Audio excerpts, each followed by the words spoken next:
दीजिए उस बच्ची के पास।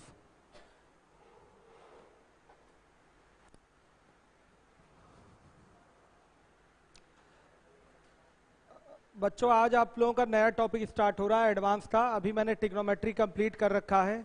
क्लॉक वाली जो चीज़ थोड़ी सी बची हुई है, अभी उसके बाद कुशल दुबे सर आएंगे, उसको कंप्लीट करवाएंगे। 12:30 या 1 बजे उनकी क्लास है, तो आप लोगों को करना नहीं, चले जाना है, वो यूट्यूब पे ही रहेगा।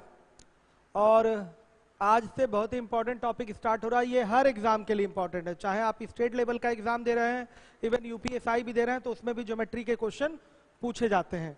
तो ये सभी परीक्षाओं के लिए महत्वपूर्ण होता है, चाहे एसएससी हो, चाहे सीडीएस हो, चाहे स्टेट लेवल का एग्जाम हो। इसलिए या कोई भी आपका यूपीएससी की प्रिपरेशन कर रहे हैं या यूपी पीसीएस दे रहे हैं, तो उसमें भी ज्योमेट्री के अच्छे क्वेश्चन पूछे जाते हैं कॉन्सेप्ट से जोड़कर। तो एसएससी मेनली हम लोग फोकस करेंगे। तो इसमें आपका पूरे सिलेबस का ये 10% कवर करता है अकेले। 10% आपका ज्योमेट्री कवर करेगा, 10% ट्रिग्नोमेट्री कवर करेगा, 10% अलजेब्रा और 15% मेंसुरेशन कवर करता है। यानी कि ये जो एडवांस का आपका नया बैच है, इसमें मैं एसएससी के सिलेबस का 45% आपको पढ़ाऊंगा, 45%, और 55% वो आपका इससे पहले वाला बैच था। तो 45% आपके क्वेश्चन टीयर 2 की बात की जाए तो उसमें पूछे जाते हैं। चूंकि टीयर 1 के इतने पेपर बन जाते हैं कि पेपर बैलेंस नहीं हो पाता। पता चला कभी ज्योमेट्री का एक 25 में 5 क्वेश्चन आ गया, ऐसा भी कभी कभी हो जाता है। कभी कभी पता चला एक ही क्वेश्चन आया, तो पेपर 60, 65, 70 सेट बनते हैं, तो बैलेंस नहीं कर पाता पेपर बनाने वाला। तो खैर फिर भी, लेकिन ये मानक है कि ज्योमेट्री से 10% आपका कवर होता है पूरा सिलेबस। तो ज्योमेट्री में हम लोग को पढ़ना क्या है, वो आइए हम लोग पहले सिलेबस में इसके देख लें।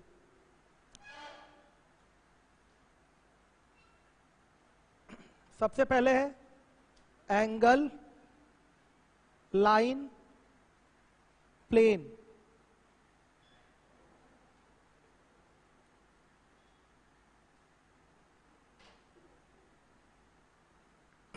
कोण, रेखा, समतल। दूसरे नंबर पे है आपका triangle and its various centres. त्रिभुज और उसके विभिन्न केंद्र। त्रिभुज एवं उसके विभिन्न केंद्र। तीसरे नंबर पे है आपका कॉन्ग्रुएंसी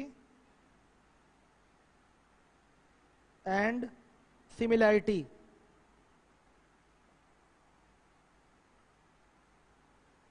सर्वांग समता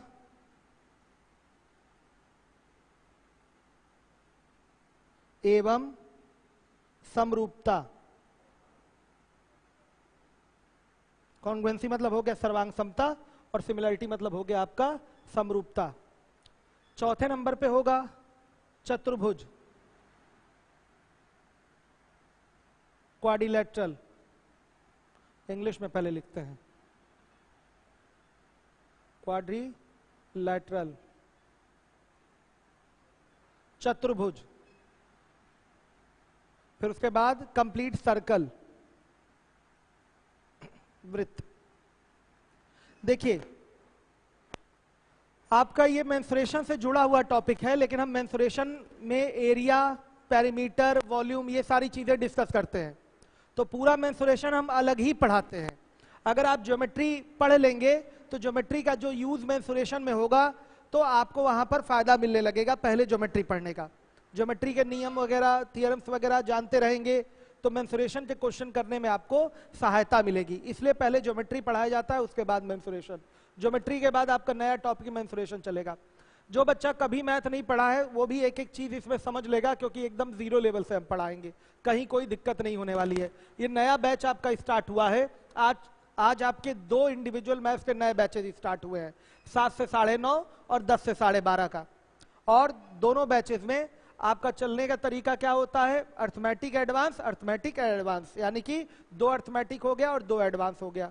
तो चारों में हम नया टॉपिक चला रहे हैं। उसी क्रम में यहां पर आज ज्योमेट्री आपकी स्टार्ट हो रही है।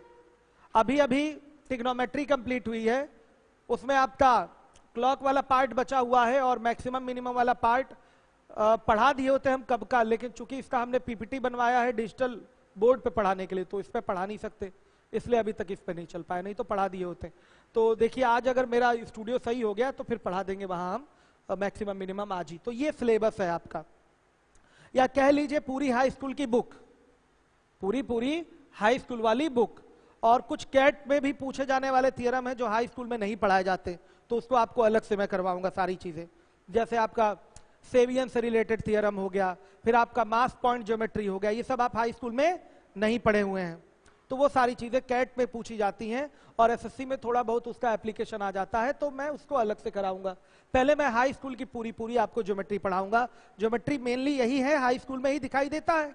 हाई स्कूल में आपको ज्योमेट्री में बहुत प्रॉब्लम रही है, मैक्सिमम लोगों को प्रॉब्लम होती है, और प्रॉब्लम होने का कारण क्या, वो प्रूव दैट वाली चीजें, सिद्ध करो कि ये, तो यहां सिद्ध करो वाली चीज नहीं है, यहां थियरम है तो है, एग्जैक्टली वो आपके दिमाग में क्या होना चाहिए, सेट होना चाहिए, और उसके आधार पर न्यूमेरिकल ही क्वेश्चन, मैक्सिमम 99% न्यूमेरिकल क्वेश्चन पूछे जाते हैं, आंकिक प्रश्न ही होंगे उन्हीं थियरम्स पे आधारित। तो मान के चलिए कि जितना आप झेले हैं हाई स्कूल में ज्योमेट्री में, उतना ही फायदा आपको यहाँ रहेगा एसएससी की तैयारी में, या कोई भी कंपटीशन लेवल की आप एग्जाम देने जा रहे हैं तो उसमें उतना ही फायदा रहेगा, उतना ही मजा आएगा ज्योमेट्री के क्वेश्चन करने में।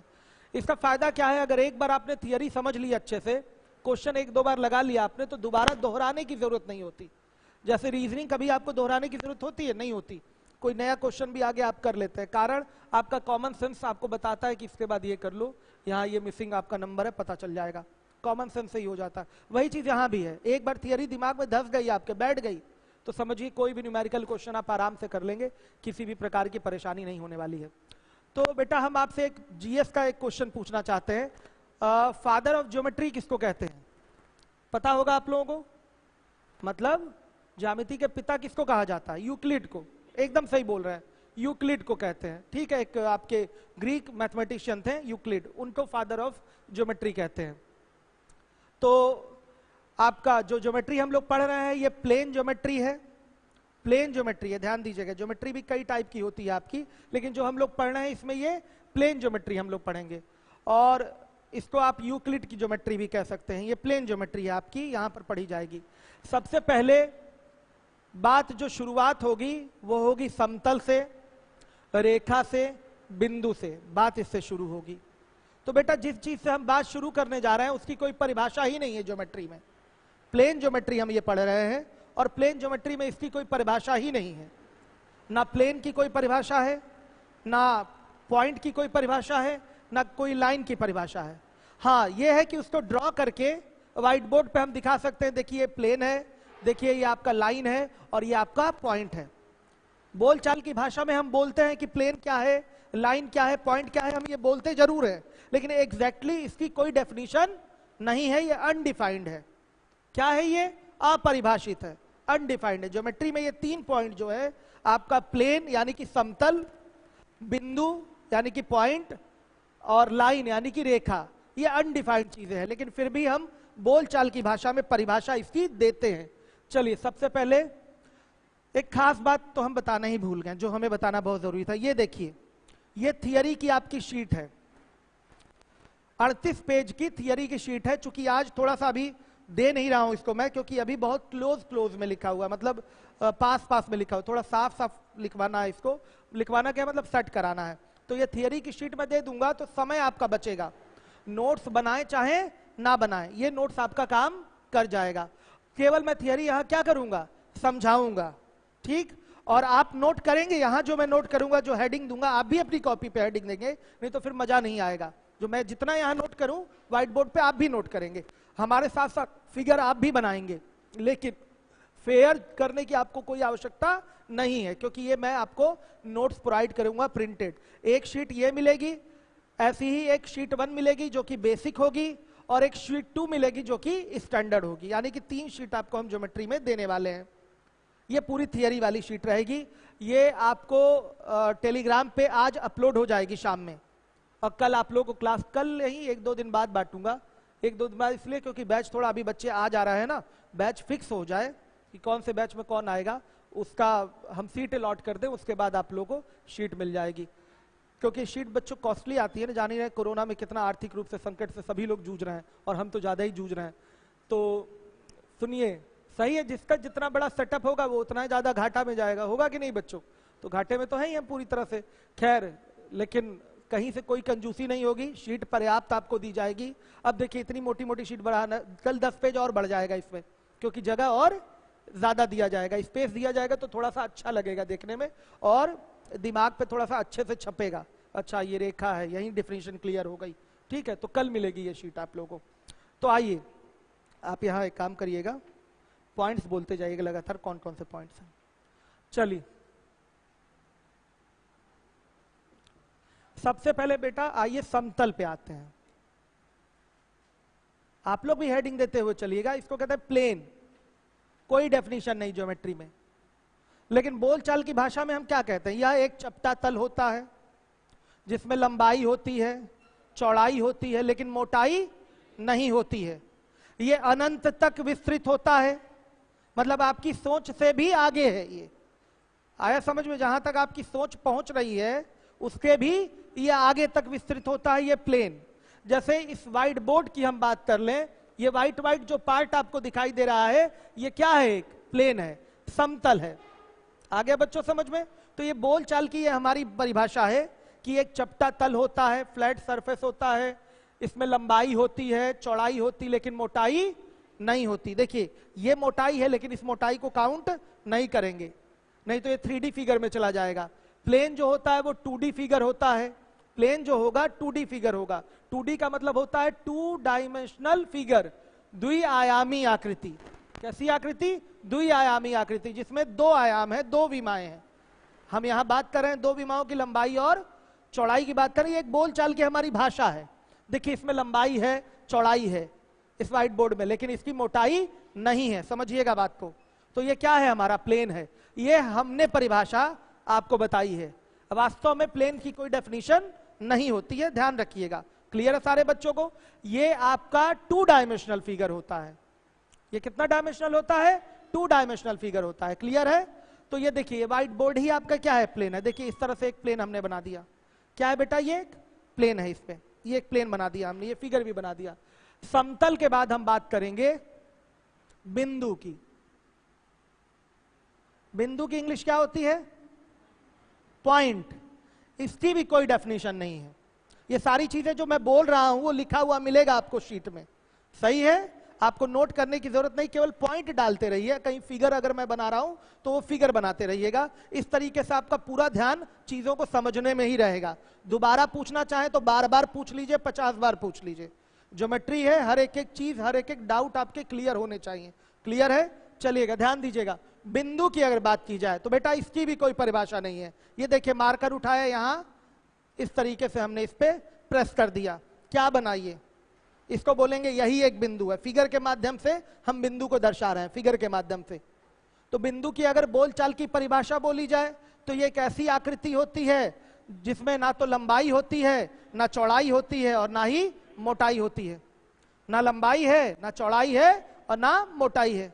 यही पॉइंट है बच्चे, यही क्या है? पॉइंट है। जैसे ओ दिखा दिया, ये क्या हो गया? पॉइंट हो गया। आ गया समझ में? क्लियर है? कोई डायमेंशन नहीं है, यानी कि ये 0 डायमेंशनल फिगर है। और जब डायमेंशन ही नहीं है तो परिभाषा कैसी? बताइए, जब इसकी विमा ही नहीं है तो परिभाषा कैसी? समझिएगा बात को। हम साफ बोल रहे हैं ये एक ऐसी आकृति होती है, बोल रहा हूं कि आकृति है, लेकिन इसमें ना लंबाई है, ना चौड़ाई है, और ना ही क्या है? मोटाई है। ना लेंथ है, ना ब्रेड्थ है, ना थिकनेस है, कुछ नहीं है इसमें। इसका मतलब बेटा बस ये कहने की बात है, ये एक पॉइंट हो गया, डेफिनेशन इसकी नहीं है। क्लियर है? अब इसके बाद हम बात करेंगे रेखा की। ध्यान से देखिएगा, रेखा, इसको बोलते हैं लाइन। ठीक? अब देखिए यहां पर हमने इस तरह से एक आकृति बनाई, इस तरह से एक आकृति बनाई जो इसके आगे भी विस्तृत है, आगे भी एक्सपेंड किया जा रहा है और पीछे भी एक्सपेंड किया जा रहा है। ये एरो क्या है? दिखा रहा है कि आगे पीछे, दाएं और बाएं दोनों दिशाओं में ये आपकी विस्तृत है। कहां तक विस्तृत है? अनंत तक विस्तृत है। तो ये आकृति क्या है? रेखा है। आ गया समझ में? डेफिनेशन अगर देना है, मतलब बोलचाल वाला डेफिनेशन, एग्जैक्टली डेफिनेशन तो होता नहीं इसका, बोलचाल वाला जब डेफिनेशन देना है तो बोलेंगे कि रेखा बिंदुओं का समूह होता है, ग्रुप ऑफ पॉइंट्स होता है। असंख्य बिंदुओं से मिलकर रेखा का निर्माण होता है, असंख्य, इनफाइनाइटली मेनी पॉइंट्स अगर ज्वाइन कर दिए जाएंगे तो क्या बनेगा? लाइन बनेगा, रेखा बनेगी। जैसे ये देखिए, point point point point point point सब, इसमें भी पॉइंट भर दीजिए। क्या है? कहीं जगह छोड़िए ही नहीं, कहीं जगह छोड़िए नहीं बेटा। तो असंख्य बिंदुओं से मिलकर किसका निर्माण हो गया? रेखा का। किसी भी रेखा पर यह सच्चाई है, असंख्य बिंदु होते हैं। किसी भी रेखा पर इनफाइनाइटली मेनी पॉइंट्स होते हैं, असंख्य बिंदु रहते हैं। ध्यान दीजिएगा, हर एक बच्चा, नया बच्चा तो विशेष ध्यान देगा। नए बच्चे को अभी हमारे बोलने का, पढ़ाने का तरीका भी तो समझना है। पुराने वाले तो आदत पड़ चुकी है, वो तो समझ ही लेंगे। नया कोई है बैच में? आप लोग नए हैं तो आप लोगों को समझना है कि हम किस तरीके से बोल रहे हैं। एक दो दिन लगता है चीजों को समझने में, टीचर कैसे बोल रहा है, क्या कर रहा है, कैसे समझा रहा है। ठीक है, तो समझ में आया? ये नए बच्चे ध्यान दीजिएगा, ये आपकी क्या हो गई? रेखा हो गई। असंख्य बिंदुओं से, कोई गैप ही मत दीजिए, point point point point point लगाते रहिए, कोई गैप ही मत दीजिए। असंख्य बिंदुओं से मिलकर किसका निर्माण हो जाएगा? रेखा का। ठीक है, और रेखा को दोनों दिशाओं में, दोनों दिशाओं मतलब राइट लेफ्ट, दोनों दिशाओं में अनंत तक बढ़ा सकते हैं। इसकी कोई लिमिट नहीं है, अनंत तक बढ़ा सकते हैं। आ गया समझ में? अनंत तक। ये हमने बोलचाल का एक डेफिनेशन दिया है, लेकिन एग्जैक्टली ध्यान दीजिएगा, ना लाइन का डेफिनेशन होता है, ना पॉइंट का डेफिनेशन होता है, ना प्लेन का डेफिनेशन होता है। तीनों अनडिफाइंड है आपके प्लेन ज्योमेट्री में, तीनों अनडिफाइंड है। क्लियर हो गया? अब आगे पॉइंट पे आइए। अगला पॉइंट है आपका रेखाखंड। रेखाखंड के पहले लिख लीजिए किरण, रे। ध्यान से देखिए, रे क्या होता है? बच्चा, हर एक बच्चा ध्यान देगा। अगर रेखा को बेटा केवल एक ही दिशा में बढ़ाया जा सके, रेखा को केवल किसी एक ही दिशा में, या तो दाएं या तो बाएं बढ़ाया जा सके, तो उसको कहते हैं किरण। क्या कहेंगे? किरण। क्लियर है? ये इसका स्टार्टिंग पॉइंट बोलिए या एंड पॉइंट बोलिए, कुछ भी बोल दीजिए। अंत बिंदु बोल दीजिए या प्रारंभिक बिंदु बोल दीजिए, स्टार्टिंग पॉइंट या एंड पॉइंट कुछ भी कह सकते हैं। तो इसको हमने बोल दिया एंड पॉइंट। एंड पॉइंट, यहां रेखा खत्म है, इसके आगे नहीं बढ़ रही है। आगे समझ में? ये कह सकते हैं या रेखा यहां से निकली है, तो बेटा ये क्या है? किरण। रेखा को अगर केवल एक ही दिशा में बढ़ा पाए तो क्या कहलाएगा? ये किरण, रे इसको कहते हैं। आ रहा है समझ में? क्लियर है ये सारे बच्चों को? हर एक बच्चा देखेगा। तो ये हो गया किरण। इसके बाद और स्लो करेंगे स्पीड। ये क्या हो गया? किरण। रेखा को अगर एक ही दिशा में बढ़ाया जा सके तो उसको क्या बोलेंगे? किरण। नोट नहीं करा रहा हूं, केवल समझा रहा हूं। ठीक, अब इसके बाद आ जाइए रेखाखंड। रेखाखंड, लाइन, सेगमेंट। सेगमेंट, देखिए, रेखा का वह भाग जिसकी लंबाई निश्चित होती है, जैसे मान लिया 5 सेंटीमीटर हो गया। रेखा का वह भाग जिसकी लंबाई निश्चित होती है वो क्या कहलाता है? रेखा खंड कहलाता है। देखिए ये पूरा, ये एल आपकी रेखा है, एल आपकी क्या है? रेखा है। इसमें मैंने 5 सेंटीमीटर पार्ट काट लिया है, तो ये रेखा क्या कहलाएगा? रेखा खंड। ये रेखा का खंड है, लाइन सेगमेंट है। तो चित्र में ए बी रेखा खंड है। डेफिनेशन क्या बोला बच्चों मैंने? डेफिनेशन क्या बोला मैंने? रेखा का वह भाग जिसकी लंबाई निश्चित होती है, रेखा खंड कहलाता है। क्लियर है सारे बच्चों को? अगला पॉइंट,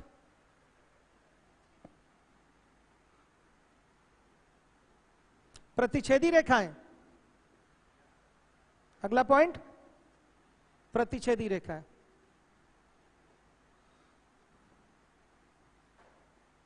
देखिए, सीखिए एक एक टर्म। इंग्लिश होती है इसकी इंटर सेक्टिंग लाइंस। क्लियर है? हर एक बच्चा देखे, प्रतिच्छेदी रेखाएं, इंटरसेक्टिंग लाइंस। प्रतिच्छेद मतलब क्या होता है? काटना। सही है बेटा? क्लियर है? तो देखिए एक रेखा ये है L1 और एक रेखा ये क्या है L2, सही है। ये आपका दोनों तरफ से ये सब विस्तृत है, ध्यान से देखिए। तो L1 और L2 कहां काट रहे हैं, O पर काट रहे हैं। आ गया बच्चों समझ में। तो चित्र में L1 और L2 क्या हैं, प्रतिच्छेदी रेखाएं हैं। अगर रेखाएं एक दूसरे को इंटरसेक्ट करें, इंटरसेक्ट मतलब प्रतिच्छेद, काटें, तो क्या कहलाएंगी, प्रतिच्छेदी रेखाएं कहलाएंगी। आया समझ में, प्रतिच्छेदी रेखाएं प्रतिच्छेद कर रही हैं तो प्रतिच्छेदी रेखाएं, इंटरसेक्टिंग लाइंस हो गई। आ गया समझ में। तो चित्र में थोड़ा थोड़ा लिखते भी चल रहे हैं, L1 तथा L2 इंटरसेक्टिंग लाइंस हैं। इतनी इंग्लिश आनी चाहिए हिंदी मीडियम वालों को भी, इंटरसेक्टिंग लाइंस हैं, सही है बेटा। O क्या है, बिंदु O क्या है, प्रतिच्छेद बिंदु कहलाएगा।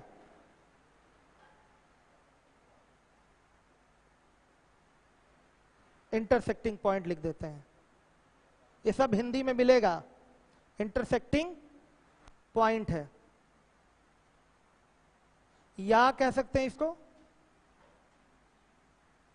उभयनिष्ठ बिंदु भी। क्या कह सकते हैं बेटा, उभयनिष्ठ बिंदु, यह भी बोला जा सकता है। ये इंटरसेक्टिंग पॉइंट हो गया, दोनों रेखाओं का प्रतिच्छेद बिंदु ये हो गया। और इसी को क्या कह सकते हैं, दोनों रेखाओं का उभयनिष्ठ बिंदु। उभयनिष्ठ का मतलब क्या होता है, कॉमन।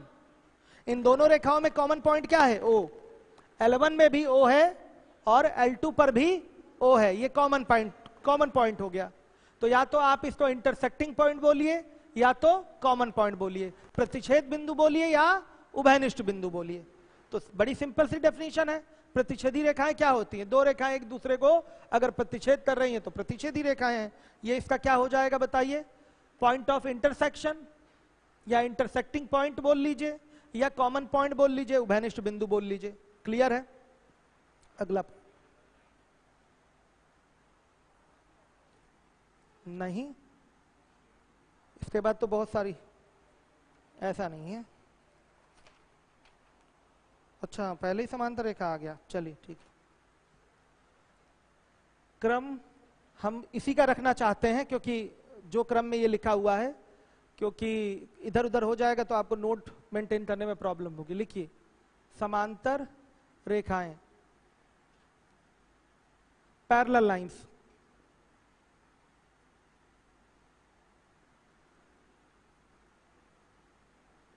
ये क्या होता है बेटा, समांतर रेखाएं।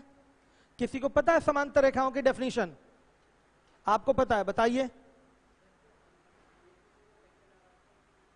वेरी गुड, बहुत बढ़िया। समांतर रेखाएं किसको कहते हैं, ऐसी रेखाएं जो एक दूसरे को अनंत तक ले जाइए और नहीं काटती हैं, वो कहलाएंगी समांतर रेखाएं। मतलब रेखाएं समान अंतर पे हैं, इसका मतलब दोनों के बीच की दूरी क्या है, बराबर है। ध्यान से देखिए, आपका ये एक रेखा हो गई, एक रेखा ये हो गई। आप इसको L1 बोलिए, इसको L2 बोलिए, इसको अनंत तक आप ले जाइए, अपनी सोच से भी आगे ले जाइए, ये कहीं नहीं काटेंगी, तो इनको क्या बोलेंगे, समांतर रेखाएं बोलेंगे, पैरेलल लाइंस बोलेंगे। क्लियर है। ये दोनों रेखाएं अगर कहीं एक दूसरे को नहीं काट रही हैं तो क्या कहलाएंगी, पैरेलल लाइंस कहलाएंगी, पैरेलल लाइंस, समांतर रेखाएं कहलाएंगी। क्लियर है। ना काटने का क्या कारण है, क्योंकि इन दोनों रेखाओं के बीच अंतर जो है, डिस्टेंस जो है वो क्या है, समान है, सर्वत्र समान है। आया समझ में। कहीं भी आप देख लीजिए, ये डिस्टेंस जो है वो हमेशा क्या होगी, डी। ये डिस्टेंस जो होगी वो हमेशा क्या होगी, डी। अनंत तक ले जाके देखिए, इन दोनों के बीच की दूरी अगर डी है यहां पर, तो यहां भी डी होगी, यहां भी डी होगी। कहीं डी से कुछ आगे पीछे हो गया तो पक्का कहीं ना कहीं क्या होगा, जाके काट देगा बेटा। अगर इनके बीच की दूरी कहीं जाकर कम या ज्यादा हो गई तो निश्चित रूप से कहीं ना कहीं ये क्या करेगा, ये आपका प्रतिच्छेद कर जाएगा। तो फिर ये प्रतिच्छेदी रेखाएं हो जाएंगी। फिर कैसी रेखाएं हो जाएंगी, प्रतिच्छेदी। इनके ना काटने का कारण क्या है, क्या है कारण बताइए लीवोलन वाले, इनके बीच की दूरी हमेशा क्या होती है, बराबर होती है। नाम ही है समांतर रेखाएं, समान अंतर पे हैं ये रेखाएं। आया समझ में, समान अंतर पे ये रेखाएं हैं, समांतर रेखाएं, पैरेलल लाइंस। क्लियर है सारे बच्चों को? आइए अगला पॉइंट लीजिए, सिंबल देख लीजिए बेटा। एक चीज इसमें दो रेखाएं समांतर हैं, उसको मैथमेटिकली कैसे शो करेंगे? L1 parallel to L2। L1 समांतर है L2 के, ये डबल लाइन खींच दिया जाता है, ये पैरेलल का सिंबल है। ये किसका सिंबल है? पैरेलल का। अब आ जाइए लंबवत रेखाएं।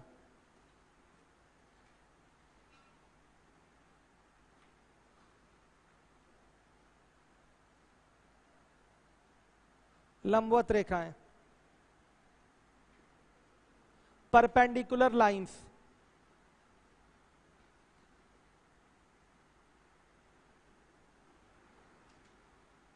लंबवत रेखाएं क्या होती बेटा? देखिए, एक रेखा ये है, नाम है इसका AB, और एक रेखा है ये CD।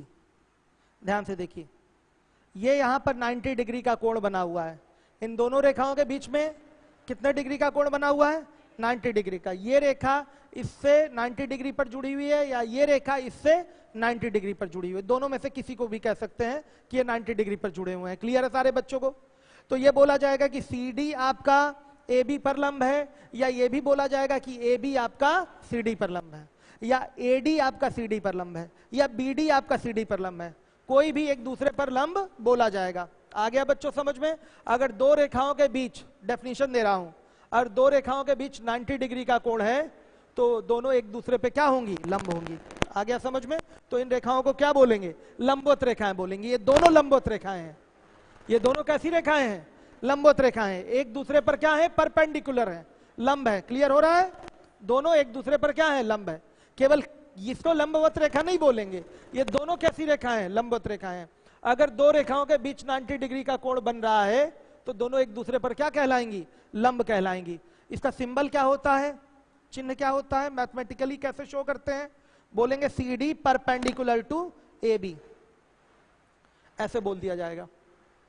CD perpendicular to AB, इस तरह से बोल देंगे। हर एक बच्चा ध्यान दे, ठीक है? CD perpendicular to AB।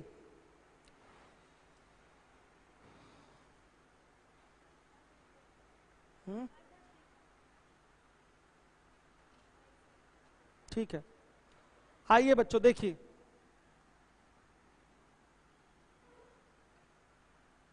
अर्धक रेखा। अर्धक रेखा या सम द्विभाजक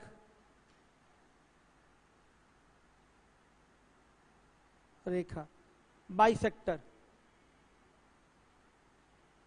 क्या कहते हैं इसको? बाइसेक्टर। हर एक बच्चा देखे, अर्धक रेखा या समद्विभाजक, समद्विभाजक रेखा। ठीक, देखिए एक लाइन ये दिया गया है AB, AB बराबर दे रखा है 10 सेंटीमीटर। ध्यान दीजिएगा, AB बराबर दिया है 10 सेंटीमीटर।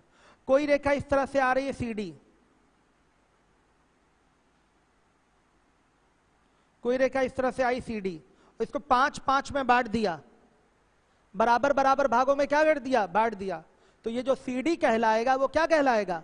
अर्धक रेखा कहलाएगा। किसका? AB का। देखिए एक रेखा AB दी गई थी, एंगल से यहां कोई मतलब नहीं है। एंगल कितना डिग्री का बन रहा है उससे हमको मतलब नहीं है। ध्यान दीजिएगा, अगर यहां पर AB बराबर 10 सेंटीमीटर दिया हुआ है, कोई एक रेखा CD आ रही है, इसको AB को इसने 5-5 में बांट दिया, तो CD आपकी AB की क्या कहलाएगी? अर्धक रेखा कहलाएगी। CD AB की अर्धक रेखा। लीवोलन वाले ध्यान दीजिए, तो चित्र में CD AB की क्या है? अर्धक रेखा है। हो गया ये, बस बच्चों फिगर से ही क्लियर हो जाएगा। सब मिलेगा नोट्स आपको, अच्छे से सब मिलेगा नोट्स आपको। बनाना नहीं है अलग से, चाहे तो अपनी हैंड राइटिंग में बना ले तो अच्छा रहता है, नहीं तो मैं तो यहां दूंगा। नोट्स दे देने से ये फायदा होगा, समय कम लगेगा, केवल समझाना रहेगा। क्लियर हो गया? इसके पहले समांतर रेखा मैंने बताया, सॉरी समांतर बताया था ना इसके पहले, लंबवत रेखाएं बताया। लंबवत रेखाएं दोनों एक दूसरे पे लंब होती हैं, लेकिन यहां क्या है? यहां जो बांटेगा बराबर बराबर भाग में, वही उसी रेखा को क्या बोलेंगे? अर्धक रेखा बोलेंगे। ये CD अर्धक रेखा है। ए बी अर्धक नहीं है, ए बी अर्धक रेखा नहीं है, ए बी तो बट रहा है, ये तो विभाजित होने वाली रेखा है। और विभाजन करने वाली रेखा कौन सी है?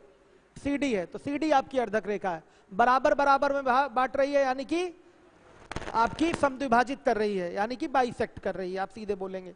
तो चित्र में सी डी ए बी की अर्धक रेखा है, हो गया। अब इसके बाद लिखिए लंबार्धक रेखा, लंबार्धक।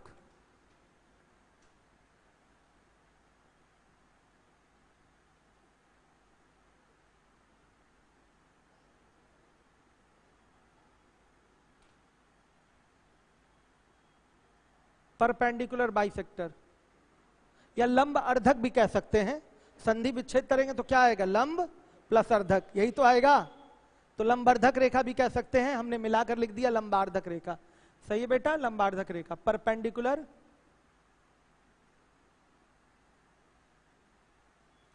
बाइसेक्टर।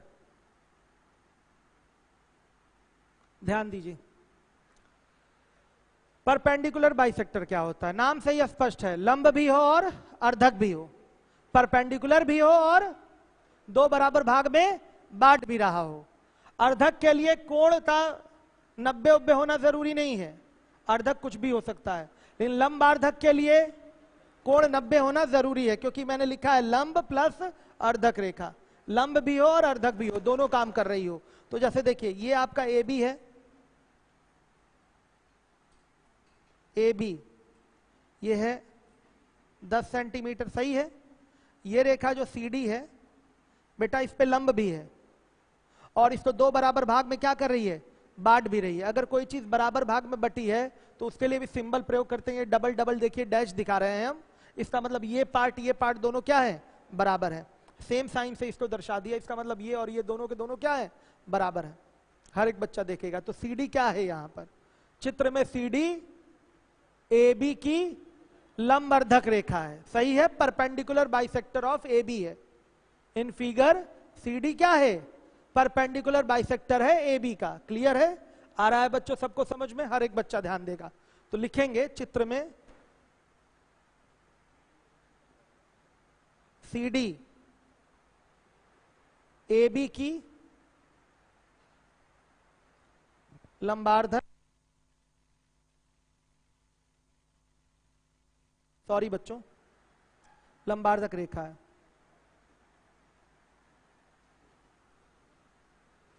हो गया, लंब भी हो और अर्धक भी हो, नाम से स्पष्ट है। ये आज ही की चीज, मतलब आज जो चीजें बताई जा रही है आज ही दिमाग में बैठ जानी चाहिए, ये नहीं कि कमरे पे जाके पढ़ना पड़े।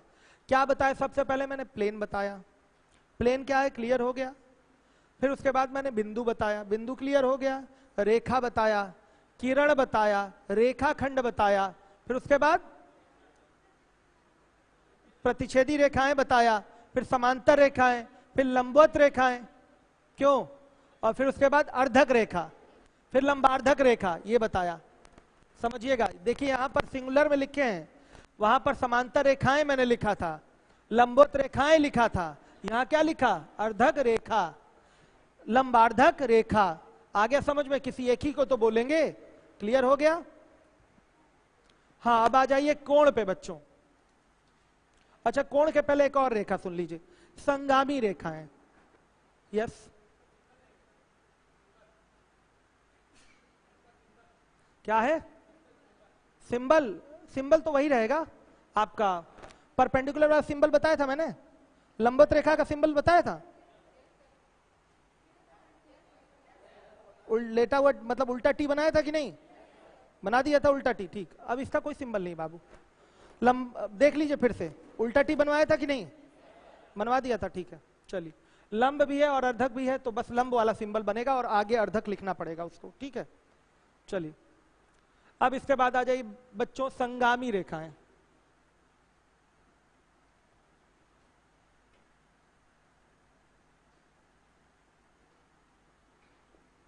कॉनकरेंट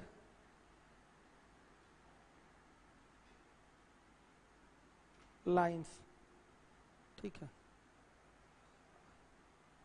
कई सारी रेखाएं हैं बेटा, एक ही बिंदु पर आ रही हैं, तो इन सब रेखाओं को क्या बोलेंगे बताइए? कॉन्करेंट लाइंस बोलेंगे।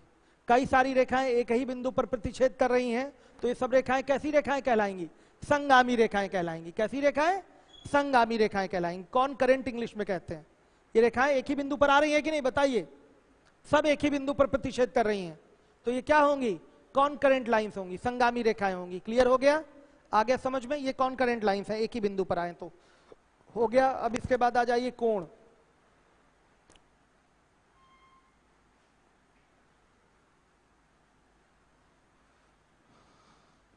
एंगल, मोटी मोटी परिभाषा हम लोग जानते हैं कि रेखा का जो झुकाव होगा वही क्या होगा? कोण होगा। ये मोटी परिभाषा है, बचपन से हम लोग जानते हैं ये चीज। आज हम डेफिनेशन आपको बताने जा रहे हैं, ध्यान से देखिएगा। दो किरणें जिनका प्रारंभिक बिंदु या कह सकते हैं जहां से उनकी ओरिजिन हुई है एक ही हो, क्या बनाती हैं? कोण बनाती हैं। एक किरण ये है, ध्यान से देखिए, ये किरण लिया है हमने, ये इसका अगर ओरिजिन हो गया, स्टार्टिंग पॉइंट हो गया, तो दूसरे किरण का भी अगर स्टार्टिंग पॉइंट यही है, तो ये क्या बनाएंगी? दोनों किरणें मिलकर एक कोण बनाएंगी। आ गया समझ में? कोण बनाने का तरीका क्या होता है? इसके लिए चाप खींचना होता है, और चाप का जो सिस्टम होता है वो एंटी क्लॉकवाइज होता है। अगर कोण आपको धनात्मक बनाना है, कोण दोनों प्रकार के बन सकते हैं। +30 डिग्री का भी एंगल बन सकता है और -30 डिग्री का भी एंगल बन सकता है। समझिएगा, क्लियर है ये चीज? ध्यान से देखिएगा। कोण बनाने में किरणों का प्रयोग होगा। किसका प्रयोग होगा? किरणों का प्रयोग होगा। दो किरणें हैं, ये आ गई बात समझ में? दो किरणें हैं, दो किरणें मिलकर कोण बनाएंगी। बस इनका स्टार्टिंग पॉइंट क्या होना चाहिए? एक होना चाहिए, सेम होना चाहिए, कॉमन होना चाहिए। इन दोनों रेज का जो स्टार्टिंग पॉइंट है क्या है? वो कॉमन है। तो ये मिलकर क्या बना देंगी? एक कोण बना देंगी, एंगल बना देंगी। अब स्टार्टिंग पॉइंट को बोलते हैं कोण का शीर्ष, वर्टेक्स ऑफ एंगल। क्या बोलेंगे? Vertex of angle. ये है कोण का शीर्ष, ओ। कोण का शीर्ष है बेटा, ध्यान रखिएगा। कोण का शीर्ष, वर्टेक्स, इंग्लिश में कहते हैं वर्टेक्स। ठीक। कोण बनता कैसे? धनात्मक कोण अगर हमें बनाना है तो बेटा बहुत अच्छे से आप लोग जानते हैं, बचपन से खूब चांदा और पटरी प्रकार लेके आप लोग कोण बनाए होंगे। ऐसे ही तो लेते हैं, यहां से लेके ऐसे ही तो खींचते हैं। आप यहां पर कंपास का क्या रखते हैं? निडल पॉइंट रखते हैं। यहां अपना पेंसिल रखते हैं, पेंसिल से ऐसे ही तो घुमाते हैं। यही तो इस तरीके से चाप लगाया जाता है। ध्यान से देखिए। तो ये बेटा जो चाप लगता है, ध्यान रखिएगा, वो लगता है आपका कौन सा वाइज? एंटी क्लॉकवाइज, घड़ी की सुई की विपरीत दिशा में। तो यहां जो कोण बनेगा ये आपका धनात्मक कोण होगा। दिमाग में भर लीजिएगा, ये सारी बातें छोटी छोटी बातें हैं लेकिन दिमाग में होनी चाहिए। अगर कोई कह दे ये हमारा सिस्टम है, नहीं, ये गलत है। ये 30 डिग्री का एंगल हमारा नहीं है, +30 डिग्री का एंगल नहीं है बेटा, ध्यान रखिए। हाँ, अगर -30 डिग्री का एंगल बनाना है, सारा सिस्टम वही है। एक किरण ये हो गई, दूसरी किरण बेटा यहां से ऐसे जाएगी, लेकिन इसका जो आपका चाप का डायरेक्शन होगा वो क्या होगा? वो होगा क्लॉकवाइज। देखिए घड़ी की सुई की दिशा में ऐसे चलेगा। आ गया समझ में? तो ये आपका -30 डिग्री का एंगल है। ये है -30 डिग्री का एंगल। आपका जो चाप है, आर्क इसको इंग्लिश में कहते हैं, आर्क। चाप खींचते हैं ना, चाप तो खींचने की आदत बचपन से आप लोग को। तो देखिए जो आर्क है वो आपका एंटी क्लॉकवाइज होगा, तो एंगल आपका पॉजिटिव होगा। ये पॉजिटिव 30 डिग्री का एंगल है। अगर आर्क जो है आपका यहां से हम लेकर खींच रहे हैं, ये आपका क्लॉकवाइज है, तो ये जो कोण बना है ये -30 डिग्री का एंगल बना है। क्लियर है? तो कोण दोनों प्रकार के होते हैं, माइनस भी होता है, नेगेटिव भी होता है, पॉजिटिव भी होता है। समझ रहे हैं आप लोग? तो अब देखिए कोण के एकदम क्लियर हो गया। दो किरणें मिलकर जिनका स्टार्टिंग पॉइंट एक ही हो, कोण का निर्माण करती हैं। सही है? उस स्टार्टिंग पॉइंट को, कॉमन स्टार्टिंग पॉइंट को क्या बोलेंगे? कोण का शीर्ष बोलेंगे, वर्टेक्स ऑफ एंगल बोलेंगे। और ये जो दोनों किरणें होंगी वो क्या कहलाएंगी? कोण की भुजाएं।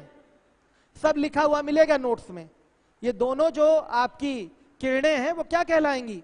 कोण की भुजाएं कहलाएंगी। और ये बन गया आपका कोण। आ गया समझ में? अब देखिए कोण के प्रकार पे हम लोग आते हैं, टाइप्स ऑफ एंगल पे आते हैं। ये सबको पता है लेकिन फिर भी 5th 6th में कराया जाता है ये, लेकिन फिर भी मैं बता रहा हूं कि छोटे छोटे डाउट आपके क्लियर हो जाएं। क्योंकि छोटी छोटी चीजों में अगर डाउट रहेगा तो बाद में बड़ी चीजें करने में समस्या होती है। जैसे कई बच्चों को नहीं पता कि समद्विभाजक रेखा अर्धक रेखा क्या होती है, या किसी को नहीं पता कि संगामी रेखाएं क्या हैं, बताइए, तो प्रॉब्लम होगी कि नहीं? ये टर्म्स आपको जानना जरूरी है, सीखिए एक एक चीज। अब इसके बाद हम बात करेंगे किसकी? टाइप्स ऑफ एंगल की। टाइप्स ऑफ एंगल की बात की जाएगी। कोणों के प्रकार, पहला होता है बेटा न्यून कोण। न्यून कोण, एक्यूट एंगल, इंग्लिश में कहते हैं इसको एक्यूट एंगल। ऐसा कोण जो 0 डिग्री से बड़ा और 90 डिग्री से छोटा हो, उसको क्या कहते हैं? एक्यूट एंगल कहते हैं, न्यून कोण कहते हैं। फिगर बना देता हूं, देखिएगा, ये है आपका न्यून कोण, ये आपका न्यून कोण है। इसमें क्या होता है? थीटा लेस देन 90 होता है और ग्रेटर देन 0 डिग्री होता है। देख लीजिए, थीटा, ये जो कोण है आपका, ये चाप देखिए हमने बनाया भी इस तरह से, एरो यहां दिया है, ठीक है। इसमें जो कोण है ये थीटा, ये जो थीटा है 0 से बड़ा है और 90 से छोटा है, इसी को कहते हैं न्यून कोण। क्या कहते हैं? न्यून कोण, एक्यूट एंगल। सही है, ये पहला है आपका। हर एक बच्चा ध्यान देगा, लीवोलन वाले भी हर एक बच्चे ध्यान देते रहेंगे। मिटा रहा हूं इसको मैं, ठीक। अब आ जाइए, दूसरे नंबर पे है समकोण। राइट एंगल, सबको पता है, बचपन से पता है, 90 डिग्री के कोण को क्या कहते हैं? समकोण कहते हैं, राइट एंगल कहते हैं। बनेगा कैसे? ये ध्यान से देखिएगा, एक किरण इधर गई, एक किरण इधर गई, ये कितने डिग्री का एंगल है? Theta equal to 90 degree. अगर कहीं 90 डिग्री का एंगल बनाना होता है तो आयत बना दिया जाता है, वो अपने आप बिना 90 लिखे 90 शो होता है। सही है। अगर कहीं भी किसी भी आकृति में ध्यान दीजिएगा, कहीं भी अगर बन गया यहाँ इस तरह से फिगर, इसका मतलब ये कोण कितने डिग्री का है? 90 डिग्री का। यहां बन गया इस तरह का फिगर, यानी कि ये कोण कितना डिग्री का? 90 डिग्री का। हर एक बच्चा ध्यान दे, आ गया समझ में? तो 90 डिग्री के कोण को कहते हैं समकोण। अब इसके बाद आइए, कौन सा कोण है? तीसरे नंबर पे बेटा अधिक कोण पे आ जाइए। अधिक कोण, इसको कहते हैं ऑब्ट्यूज एंगल। अब 90 से ये बड़ा होगा और 180 से छोटा होगा, इसी को ऑब्ट्यूज एंगल बोलेंगे। फिगर बना के दिखाते हैं, देखिएगा, ये तो बेस लाइन हो ही गया आपका। अब ये इधर से ऐसे हो जाएगा, ठीक, ये हो गया, ये थीटा है। इसमें थीटा की स्थिति क्या होगी? थीटा जो है, ध्यान से देखिएगा, 90 डिग्री से बड़ा होगा, लेकिन 180 डिग्री से क्या होगा? छोटा होगा। 90 डिग्री पढ़ते कैसे इसको? 90 degree is less than theta, theta is less than 180 degree. मतलब थीटा 90 से बड़ा है और 180 से छोटा है, इसको ऐसे पढ़ते हैं। सही है। ये अधिक कोण कहलाता है, ऑब्ट्यूज एंगल। ये ऑब्ट्यूज एंगल है, हर एक बच्चा ध्यान दे। अब इसके बाद आ जाइए, मिटाऊं? अब कौन से नंबर पे था? तीसरे नंबर पे था। चौथे नंबर पे आ जाइए। हाँ, स्ट्रेट एंगल पे, रिजु कोण। कोण या सरल कोण, इंग्लिश क्या होती है इसकी? Straight angle. स्ट्रेट एंगल, हर एक बच्चा ध्यान दे। तो देखिए, 180 डिग्री के कोण को क्या बोलते हैं? रिजु कोण या सरल कोण कहते हैं, स्ट्रेट एंगल। देखिए, ये रेखा, रेखा मतलब किरण, ये किरण इधर गई और ये दूसरी किरण जस्ट इसके विपरीत निकल गई, तो ये एक स्ट्रेट लाइन ही बन गया। क्या बन गया? ये स्ट्रेट लाइन ही बन गया।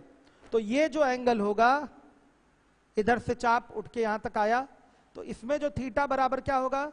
180 डिग्री होगा। तो 180 डिग्री के कोण को हम बोलते हैं सरल कोण या रिजु कोण। सरल कोण या रिजु कोण कहते हैं, ठीक है, सरल कोण या रिजु कोण कहते हैं। कोई डाउट? हर एक बच्चा ध्यान दे जिम्मेदारी के साथ। अभी आप लोगों की क्लास चलेगी, कुशल दुबे सर लेंगे क्लॉक वाली क्लास। कर लिया था, पढ़ा था आप लोगों ने कितने बच्चे टेलीग्राम ज्वाइन नहीं किए अभी मेरा? वो ज्वाइन कर लें अनिवार्य रूप से, शीट वगैरह वहां अपलोड हो जाएगी आज शाम में। हो गया ये? कितने लोग यूट्यूब पे क्लास लिया करते थे जब मैं पढ़ाया करता था? तो बहुत कम लोग लेते थे, आते ही नहीं थे बच्चे हमारे। चलिए अब इसके बाद मिटाओ इसको। अब आ जाइए, वृहत कोण या वृहद कोण भी कहते हैं। हम लोग जब पढ़े थे उसमें लिखा रहता था वृहत कोण, वृहत कोण, रिफ्लेक्स एंगल।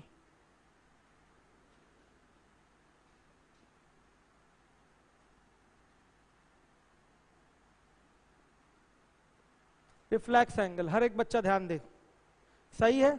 ये क्या होता है बेटा? 180 से बड़ा और 360 से छोटा, ये कोण क्या कहलाएगा? वृहत कोण या वृहद कोण कहलाएगा, ठीक है। रिफ्लेक्स एंगल कहते हैं।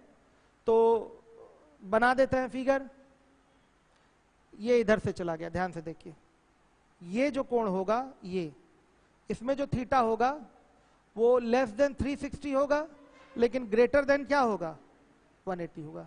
180 से बड़े और 360 से छोटे कोण को वृहत कोण या रिफ्लेक्स एंगल बोलते हैं। रिफ्लेक्स एंगल या वृहत कोण कहते हैं। क्लियर हो गया?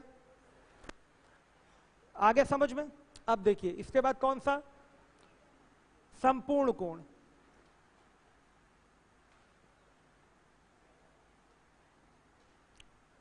सब मिलेगा लिखा हुआ, शीट मिलेगी। संपूर्ण कोण, इंग्लिश में इसको बोलेंगे कंप्लीट एंगल।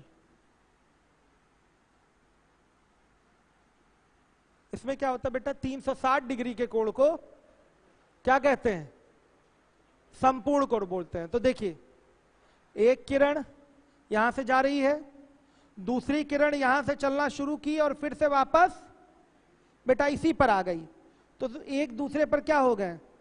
इंसिडेंट हो गए। है समझ में? को इंसिडेंट हो गए। ध्यान से देखिए, संपाती हो गई।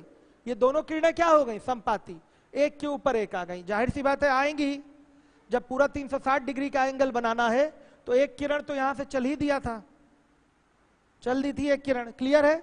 अब दूसरा यहां से उठा, वापस से चलना शुरू किया, लेकिन फिर यहीं पर आ गया। 360 डिग्री घूमने का मतलब वापस से इसी पे आ जाएगा, दूसरी किरण भी इसी पर।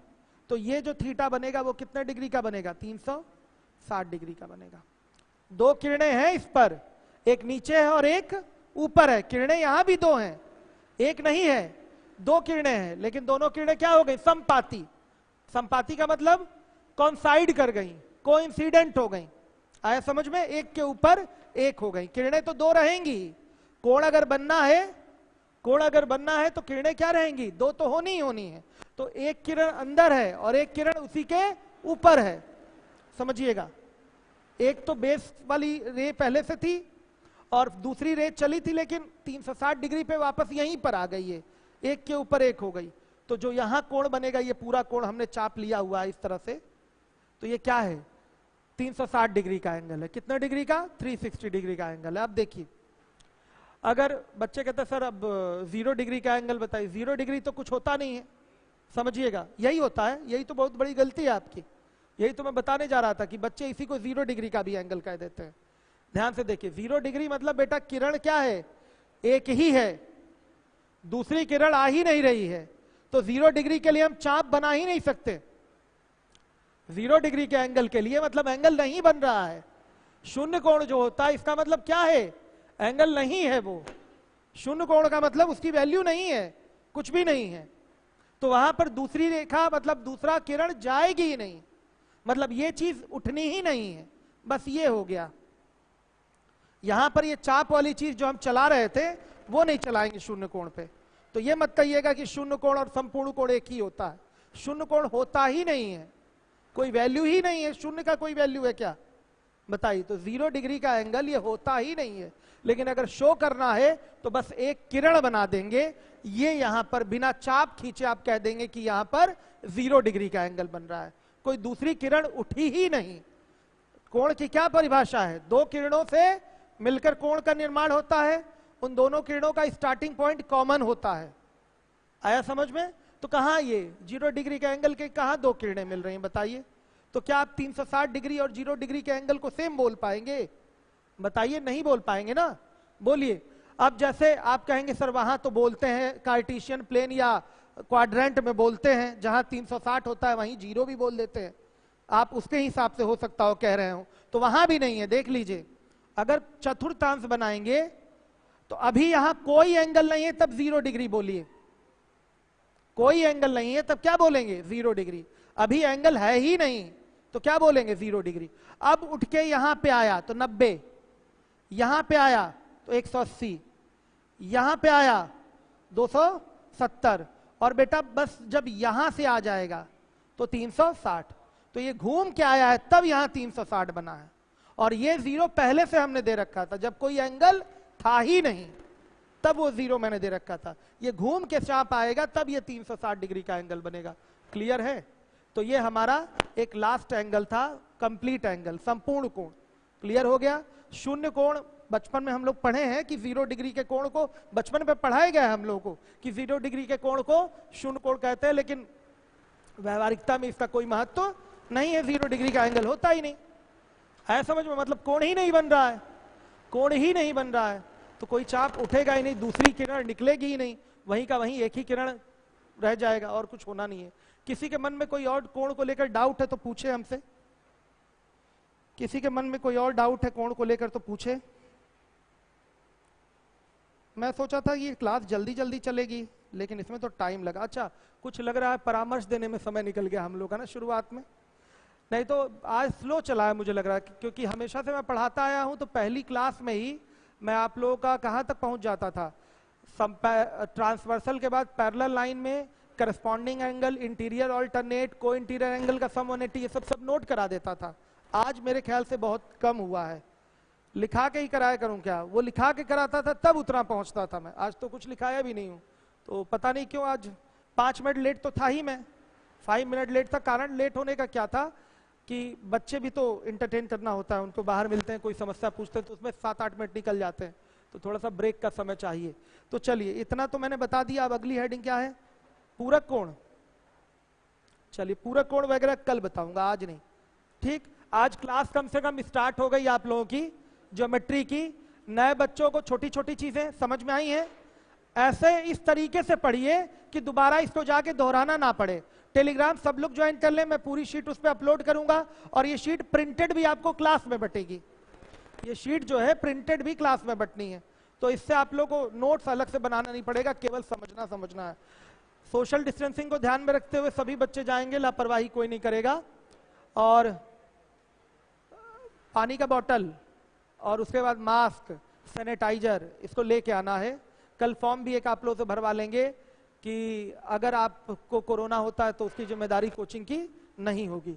कैसा? चलिए बच्चे,